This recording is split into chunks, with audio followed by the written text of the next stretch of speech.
l'électricité a été mise en service pour le grand bonheur des populations de Kepeyidi dans le canton de Dabati le 18 avril 2024. C'est la tête de liste du parti Union pour la République, Unirvo, Madame Victoire Toméga Dobé accompagnée des autres candidats pour le double scrutin qui a procédé à la mise en service pour le grand bonheur des femmes et enfants qui ont tant attendu l'arrivée du courant électrique de la SE dans leur localité. À la mise en marche du compteur principal, l'on peut voir les ampoules des lampadaires qui sont installées dans le village éclairé. C'est avec cris de jubilation et de danse que les bénéficiaires expriment leur joie. Lecture. Le 29 avril 2024, les Togolais sont appelés aux urnes pour élire les conseillers régionaux et les députés pour le renouvellement du Parlement. Ce double scrutin revêt de l'importance pour le pays d'un côté et de l'autre, pour les acteurs politiques sans distinction. Le processus électoral mis en branle avec l'amorce de la campagne électorale depuis le 13 avril se déroule dans le calme,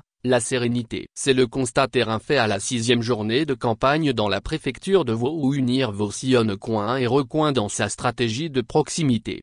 Depuis l'entame de la campagne électorale, Madame Dobé et les autres candidats ont eu à rencontrer des femmes, des jeunes, des personnes âgées à travers plusieurs localités. C'est avec fierté et joie que les populations rencontrées accueillent la délégation Unirvo. Ce sont des femmes, des hommes qui reconnaissent les efforts qui sont faits et les actions qui sont menées en leur faveur par le gouvernement sous l'impulsion du président Forgues Nassimbe à travers Madame Dobé.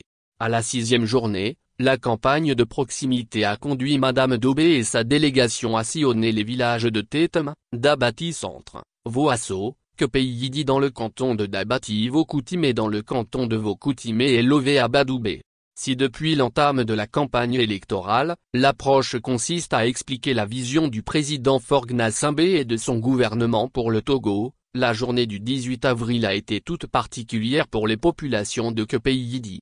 L'une de leurs préoccupations qu'elles ne cessent de formuler a été concrétisée avec la mise en marche de l'électricité ce jour. Une joie immense pour Toby Kouda Akosu Premier et bien d'autres personnes dans le village. Quand on était jeune, il faut lever sa tête pour voir de loin, très loin la lumière de l'électricité vers Tablibo. Et si nous voyons les ampoules allumées depuis Tablibo, on sait qu'il 18h et si tu es au champ, tu dois quitter pour rentrer à la maison. Mais aujourd'hui, voilà l'électricité chez nous grâce au président Forgues Nassimbe. Nous voulons charger Madame Victoire Toméga Dobé à aller dire au président Forgues Nassimbe que, les candidats de son parti ont déjà la victoire chez nous à Kepeyidi. Nous sommes derrière le président dans la lumière, a confié Eric Koudea, un natif du village vivant à Lomé. C'est une grande joie pour moi et ma population. Nous cherchons l'électricité depuis un long moment. Aujourd'hui, c'est venu. Je suis très content parce que, cette électricité va aider nos enfants à apprendre les leçons et nous-mêmes,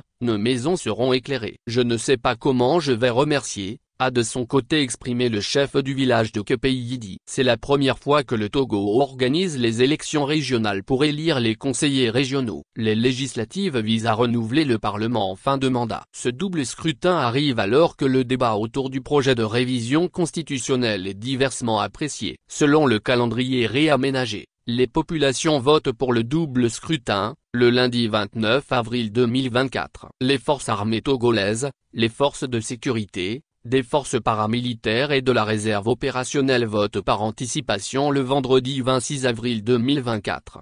Rappelons que, la campagne électorale qui a démarré ce 13 avril, prendra fin le samedi 27 avril 2024 à 23 AH 59 MN.